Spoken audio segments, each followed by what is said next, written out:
प्रधानमंत्री नरेंद्र मोदी ने ख्वाजा साहब को क्यों पेश की चादर। आदाब, मैं फारूक खान, संपादक इकरा पत्रिका। थार न्यूज़ इकरा पत्रिका के इस चैनल में आपका स्वागत है, आपका इस्तकबाल है। जैसा कि हमने इंट्रो में बताया है कि प्रधानमंत्री नरेंद्र मोदी हैं, उन्होंने जो चादर पेश की है ख्वाजा गरीब नवाज़ को, जिनके उर्स चल रहे हैं, तो ये क्यों पेश की है, इसके पीछे क्या वजह है, इसी मुद्दे का ये एपिसोड है, जिसको आप आखिर तक देखिए। इसको ज़्यादा से ज़्यादा लाइक करें, शेयर करें, सब्सक्राइब करें, ताकि ये मुद्दा है ज़्यादा से ज़्यादा लोगों तक पहुंच सके। तो प्रधानमंत्री नरेंद्र मोदी ने 4 जनवरी को ख्वाजा गरीब नवाज़ मोइनुद्दीन चिश्ती रहमतुल्लाह अलैह अजमेर शरीफ की दरगाह में 4 जनवरी को चादर पेश की। ये चादर केंद्रीय जो अल्पसंख्यक कल्याण मंत्री हैं किरेन रिजिजू, वो लेकर के आए और उन्होंने 4 जनवरी को ख्वाजा साहब को चादर पेश करने के साथ प्रधानमंत्री मोदी का संदेश भी आस्थाने के पास पढ़ करके देश और दुनिया को सुनाया। संदेश बहुत बेहतरीन था, जो हम इस एपिसोड में आपको पूरा सुनाएंगे भी। जो अल्पसंख्यक कल्याण मंत्री हैं किरेन रिजिजू, उन्होंने जो प्रेस को संबोधन दिया संदेश पढ़ने के बाद, तो उन्होंने बड़ी सराहनीय बातें की। इन सब के बीच में यह है कि जो प्रधानमंत्री नरेंद्र मोदी हैं, इन्होंने जो चादर पेश की है वो अपनी जगह एक सराहनीय बात है, लेकिन जो दूसरी तरफ जो देश के अंदर जो हर मस्जिद के नीचे, हर दरगाह के नीचे जो मंदिर खोजने का जो अभियान चल रहा है, मुकदमे हो रहे हैं, झगड़े हो रहे हैं, विवाद बढ़ रहे हैं, देश का जो माहौल है पूरी तरह से तनावपूर्ण करने की जो कोशिशें हो रही हैं, ये भी अपनी जगह हैं। वो लोग कौन हैं जो ऐसा कर रहे हैं? वो लोग भी वही हैं जो प्रधानमंत्री नरेंद्र मोदी को फॉलो करते हैं, प्रधानमंत्री नरेंद्र मोदी के प्रशंसक हैं, प्रधानमंत्री नरेंद्र मोदी के नज़दीकी हैं, प्रधानमंत्री नरेंद्र मोदी के समर्थक हैं। तो ये बातें कैसे हो रही हैं? संभल में जो विवाद हुआ उसके ऊपर भी हमने एपिसोड बनाया था। वहाँ मस्जिद के अंदर मंदिर खोजने का सर्वे, झगड़ा, उसमें 4-5 युवकों की जो दर्दनाक मौत हुई पुलिस की गोलीबारी से। और उसके साथ ही अजमेर जो दरगाह के नीचे जो ख्वाजा साहब की दरगाह है, उसके नीचे भी मंदिर बताने का एक मुकदमा और जांच करवाने की, सर्वे करवाने की ये बातें अजमेर में हुई। अजमेर की अदालत ने नोटिस भी जारी किए हैं, और नोटिस जो केंद्रीय अल्पसंख्यक मंत्रालय है, जिसके मंत्री किरेन रिजिजू हैं, यानी उस मंत्रालय को भी नोटिस जारी किया गया है, दरगाह कमेटी को भी किया गया है, यानी वो जवाब दें इस चीज़ के लिए। ये सारे घटनाक्रम जो हुए हैं गत दिनों, इसी बीच जो ख्वाजा गरीब नवाज़ रहमतुल्लाह अलैह का 813वां उर्स शुरू हो गया। सबकी नज़र इस बात पे थी कि प्रधानमंत्री नरेंद्र मोदी हैं, जो पिछले 10-11 साल से देश के प्रधानमंत्री हैं, लगातार जो चादर भेज रहे हैं अजमेर शरीफ, जो परंपरा रही है देश के प्रधानमंत्रियों की, हर प्रधानमंत्री ने ख्वाजा साहब की चौखट पे चादर भेजी है। तो क्या इस विवाद के बीच, क्या इस बार मोदी चादर भेजेंगे या नहीं भेजेंगे? इस बीच जो मोहन भागवत जो RSS के प्रमुख हैं, उनका बयान आया और उन्होंने भी जो हर मस्जिद के नीचे मंदिर जो खोजने के जो प्रयास हो रहे हैं, इसकी निंदा की, इसके लिए मनाही की कि ऐसे देश नहीं चलेगा। देश को विश्व गुरु बनाना है, देश को तरक्की करनी है, तो ये काम छोड़ने पड़ेंगे, सबको साथ मिलकर रहना पड़ेगा। भागवत ने बहुत अच्छी बात कही। बात यह है कि जब भागवत ने ये बात कह दी, जब मोदी ने वही बात अगर दोहरा दी, तो फिर विवाद किस बात का है? सारे मुद्दे इस एपिसोड में हम बताने की कोशिश करेंगे। इस बीच जो सबसे बड़ी बात यह है कि हम जिस जगह खड़े हैं, ये राजधानी जयपुर का रामनिवास गार्डन है। रामनिवास गार्डन के अंदर प्रधानमंत्री, जो पूर्व प्रधानमंत्री हैं पंडित जवाहरलाल नेहरू, जो देश के पहले प्रधानमंत्री रहे हैं, उनका स्टैच्यू लगा हुआ है। उन्हीं की बगल में ये एपिसोड हम बना रहे हैं, ख़ास तौर से एक संदेश देने के लिए कि ख्वाजा साहब की जो दरगाह पे प्रधानमंत्री मोदी ने चादर चढ़ाई है, सद्भाव का संदेश दिया है। दूसरी तरफ प्रथम प्रधानमंत्री हैं जो पंडित जवाहरलाल नेहरू साहब हैं, उनके स्टैच्यू के ऊपर क्या लिखा हुआ है, तो उसको हम दिखाने की कोशिश करेंगे। शायद वो पूरा दिख नहीं पाएगा, मैं आपको पढ़ करके सुना देता हूँ। ये जो स्टैच्यू है, ये जवाहरलाल नेहरू साहब का है। ये राजधानी जयपुर के रामनिवास बाग के अंदर इस स्टैच्यू के ऊपर जो लाइन लिखी हुई है, वो बड़ी महत्वपूर्ण है, जो मैं आपको पढ़ करके सुनाता हूँ। इस पर लिखा हुआ है, जो पंडित नेहरू जी ने खुद ने कहा है, मेरे निकट लोकतंत्र का अर्थ है शांतिपूर्ण उपायों से समस्याओं का हल करने का प्रयत्न।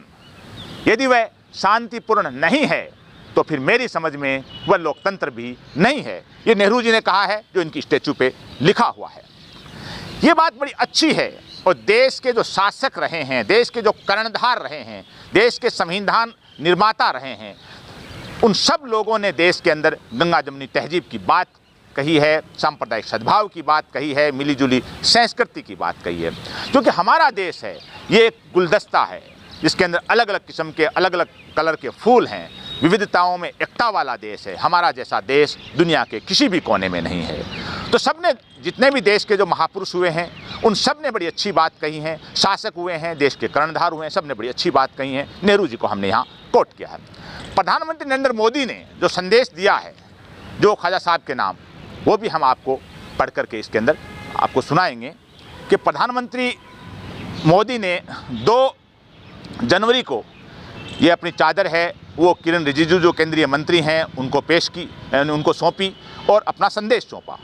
किरण रिजिजू ने 4 जनवरी को चादर है ख्वाजा साहब की दरगाह में पेश की और वहाँ उनकी दस्तारबंदी की गई।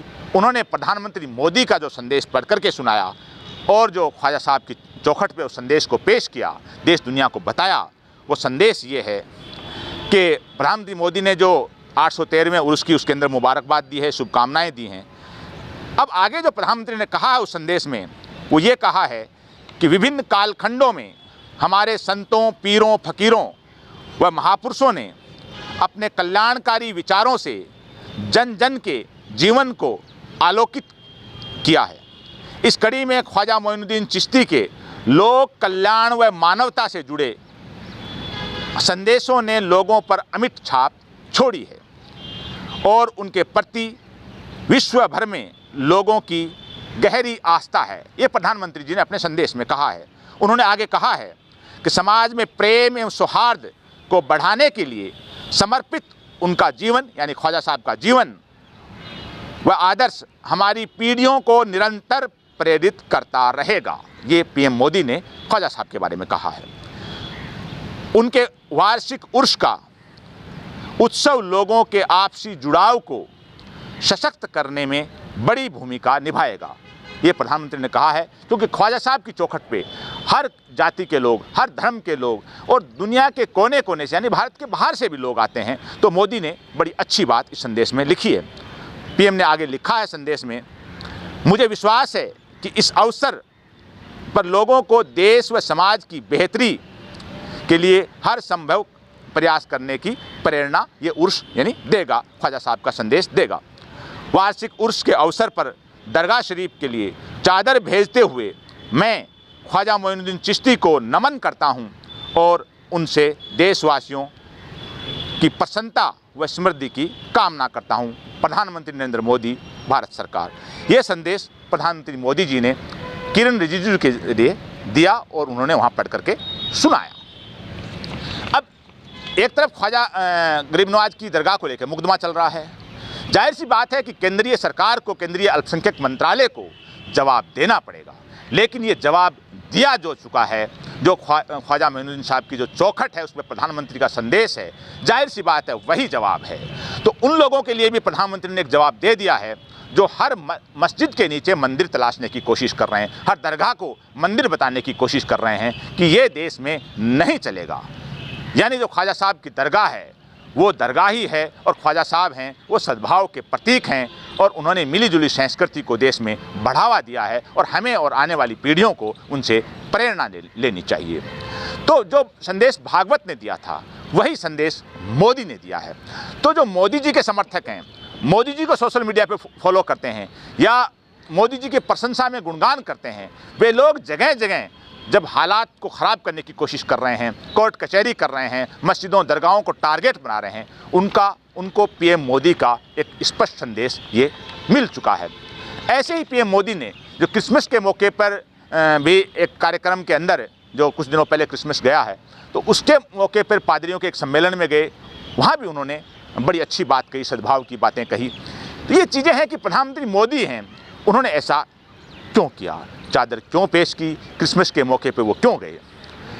क्योंकि मोदी ने जब 2014 में प्रधानमंत्री बने थे तो उसके बाद में उन्होंने कई दफ़ा ये बातें कही हैं, सबका साथ, सबका विकास, सबका भरोसा, ये बातें। लेकिन हकीकत में यह है कि जितना भी माहौल जो ख़राब करने की कोशिश की गई है पिछले 10-11 साल में, इतना माहौल देश का 1947 में यानी मुल्क के विभाजन के वक्त भी नहीं था। ये दरारें ऐसी नहीं थी। अगर ये दरारें ऐसी होती तो हालात इतने जो सुधरते नहीं जो बाद के शासकों ने सुधारने की कोशिश की। तो सबका साथ और सबका विकास की जो बात है और जो ख्वाजा साहब की चौखट पे पीएम का जो संदेश है, इसको व्यवहारिक रूप में उतारना चाहिए। पीएम मोदी को देश को संबोधित भी करना चाहिए। पीएम मोदी को कहना चाहिए इस बात के लिए, जैसे भागवत ने कहा है, चाहे वो किसी भी कार्यक्रम में कहें या जो मन की बात वो जो रिकॉर्ड करके जो पेश करते हैं रेडियो के ऊपर, उसमें पीएम मोदी को कहना चाहिए कि हर मस्जिद के नीचे, हर दरगाह के नीचे मंदिर को तलाश करने की कोशिश नहीं करनी चाहिए। हमें सद्भाव से रहना चाहिए। जो 140 करोड़ लोगों का देश है, इसके लिए तरक्की ज़रूरी है, भाईचारा ज़रूरी है, नौकरियाँ ज़रूरी हैं। ये संदेश मोदी को अपनी मन की बात के जरिए या किसी भी कार्यक्रम के जरिए देना चाहिए। पीएम मोदी ने प्रधानमंत्री बनने के बाद से एक सूफी सम्मेलन करवाया था सरकार की तरफ से। काफ़ी लोग उसमें जो दरगाहों से, खानकाहों से जुड़े हुए लोग आए थे। ये बातें अपनी जगह हुई थी। और एक बड़ी विचित्र बात यह है कि पीएम मोदी से जब भी 2-3 बार जो मुस्लिम डेलीगेशन मिले हैं, तो उसकी खबर यह है कि एक डेलीगेशन की कि जो उस डेलीगेशन के एक शख्स ने पीएम मोदी से तब कहा था कि जो आपके लोग हैं जो जगह जगह जो मुसलमानों को टारगेट बना रहे हैं, नफरत की बातें कर रहे हैं, तो आप इनको रोकते क्यों नहीं? हमारे पास खबर ये है कि उस डेलीगेशन को, जिस डेलीगेशन में जिसने सवाल किया था, पीएम साहब ने, मोदी जी ने कहा था, और सवालिया अंदाज में कहा था कि आप ये समझते हैं कि ये लोग जो माहौल ख़राब कर रहे हैं, जो ऐसी बातें कर रहे हैं, वो मेरे हितैषी हैं। यानी ये भी एक तरह का संदेश दे दिया था कि ये नहीं है। लेकिन जब लोकसभा चुनाव की बात करें तो खुद पीएम ने ही मंच से चुनाव का ध्रुवीकरण करने की कोशिश की, नाम लेकर के या नहीं नाम लेकर के बाकायदा मुस्लिम समुदाय को टारगेट बनाने की भी कोशिश की। ये अपनी जगह है। तो प्रधानमंत्री को स्पष्ट संदेश देना चाहिए। अब जो बात करते हैं कि संभल का मामला हो, चाहे अजमेर का मामला हो, कोई भी हो, जो 1991 में भारत की संसद ने, भारत की सरकार ने प्लेसेस ऑफ वर्शिप एक्ट बनाया था।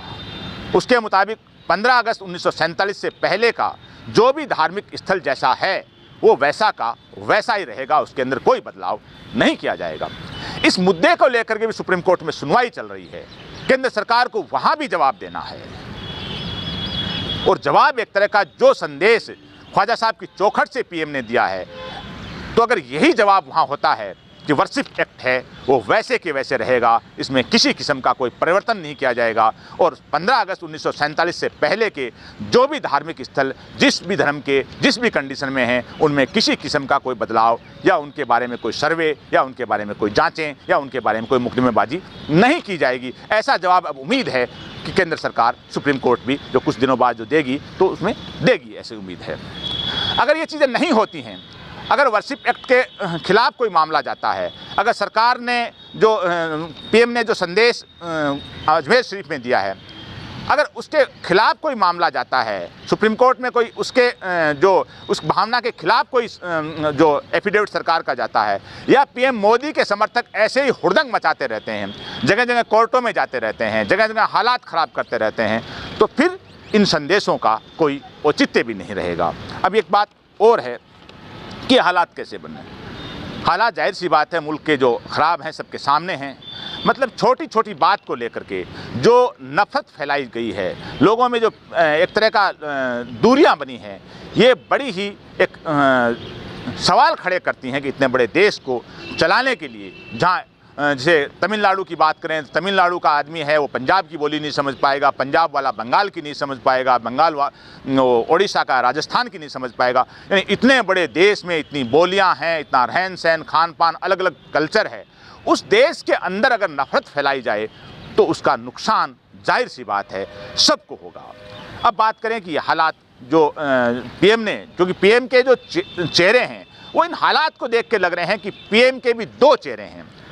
पीएम एक तरफ सद्भाव की बात कर रहे हैं, एक तरफ सबका साथ सबके विकास की बात भी कर रहे हैं, दूसरी तरफ लोकसभा चुनाव में पीएम ने खुद ने सांप्रदायिक ध्रुवीकरण करने का, हिंदू मुस्लिम वोटों को बंटवारा करने का, और ये संदेश भी पीएम ने अपने भाषणों में दिया है जो सबके सामने है। लेकिन वैश्विक संगठन हैं, चाहे यूएनओ हो, चाहे दूसरे देशों के संगठन हों, इन तमाम तरह का दबाव भी, वैश्विक बाजार का भी, क्योंकि ग्लोबलाइजेशन की दुनिया में पूरी दुनिया एक परिवार बन गया है, एक कॉलोनी बन गया है, सबको एक दूसरे की ज़रूरत है।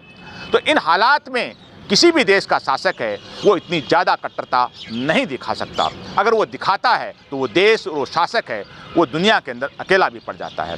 जहाँ तक मुस्लिम देशों की बात की जाए तो मुस्लिम देशों से पीएम मोदी के बड़े घनिष्ठ संबंध हैं। कुछ मुस्लिम देशों ने पीएम मोदी को अपने यहाँ का बड़े से बड़ा अवार्ड दिया है। उन मुस्लिम देशों के शासकों से पीएम जब जाते हैं, वो भारत में आते हैं तो बड़े विनम्रता से गले मिलते हैं, फ़ोटो और वीडियो वायरल होती हैं और बड़े अच्छे संदेश पीएम देते हैं। लेकिन जब घरेलू मोर्चे पर जब आते हैं तो जो संदेश ख्वाजा साहब की चौखट से पीएम ने दिया है, ऐसा ही बाकायदा मन की बात में या किसी भी प्रोग्राम में बाकायदा पीएम को देना चाहिए कि अब देश में हर मस्जिद के नीचे, हर दरगाह के नीचे कोई मंदिर तलाशने की कोशिश नहीं होगी। इससे देश को नुकसान होगा। फिर हम नमन करते हुए जो पूर्व प्रधानमंत्री हैं, जो प्रथम प्रधानमंत्री हैं, नेहरू के स्टैच्यू पे लिखे हुए सेंटेंस को बगैर दोहराए कह रहे हैं कि अगर लोकतंत्र को बचाना है, देश को, संविधान को बचाना है, देश को तरक्की करनी है, विश्व गुरु बनाना है तो सद्भाव से रहना पड़ेगा, गंगा जमुनी तहजीब से रहना पड़ेगा। जो मानवता के संदेश की बात है तो मानवता का संदेश सीधा सीधा है कि हर इंसान बराबर है, देश का हर नागरिक, उसके अधिकार बराबर हैं और देश के सत्ता चलाने वालों को, देश के कर्णधारों को हर नागरिक के अधिकारों की रक्षा करनी चाहिए। और ये तब होगा जब शासक वर्ग है, जो पीएम हैं, मंत्री हैं, मुख्यमंत्री हैं, अधिकारी हैं, ये लोग ईमानदारी से, दिल से संविधान की पालना करें और सद्भाव का संदेश कठोर शब्दों में दें ताकि देश का माहौल ख़राब नहीं हो। आज के इस एपिसोड में बस इतना ही। जय हिंद, जय भारत।